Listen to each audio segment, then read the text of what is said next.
Hello, Chapel Hill Church. I got to tell you something. This is my second take on our midweek update this week.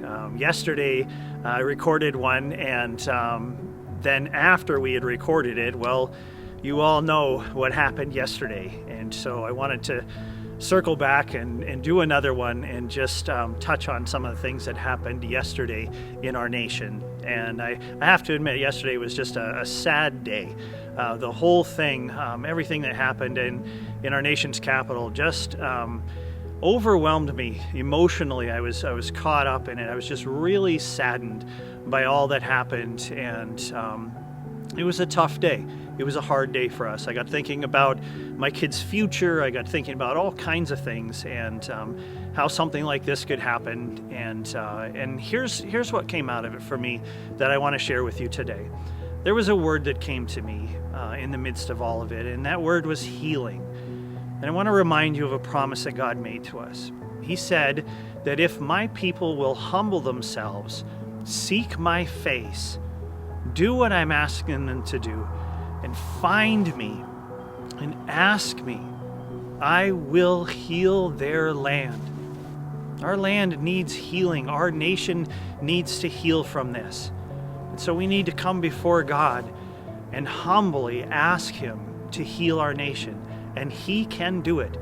And I invite you to do that with me during these days, to pray for God to heal our nation. And not just pray, but truly seek God.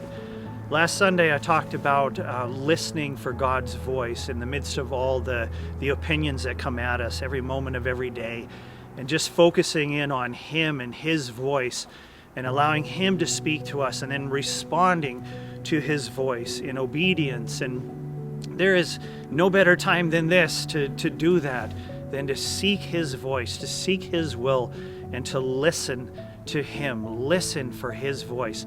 Listen for what He has for us. This is the start of a new year. It's 2021, and there's lots of promise in this year. It's been off to a choppy start, though. And I want to invite you into something.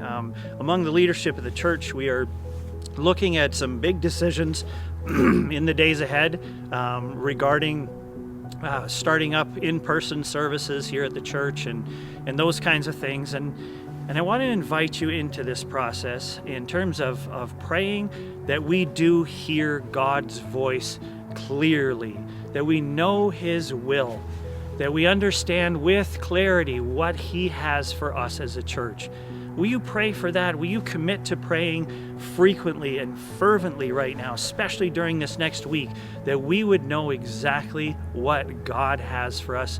We need to know His will, and I invite you to be praying that His will would be known for us. This coming Sunday, join us again at 10 o'clock online. We're going to check our ID together, and I'll fill you in on what that means as we get going with the message this Sunday, but I'm excited to share it with you. Encouraged to have you there and share in this growth time together.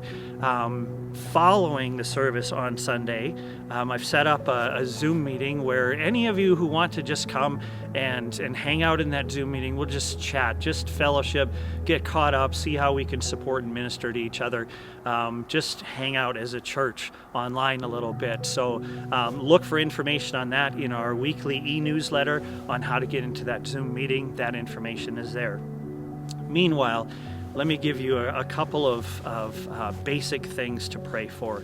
And this came out of how Jesus instructed us to pray.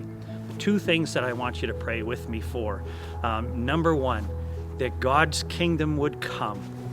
The hope for this world is God's kingdom. Not the kingdoms that we build ourselves, but God's kingdom coming into our world. Pray that God's kingdom would come. And secondly, pray that God's will would be done, that we know what His perfect will is, and we submit ourselves to that will. So pray with me throughout this week and well into the days ahead, that God's will would be known. I love you guys. I look forward to connecting with you on Sunday.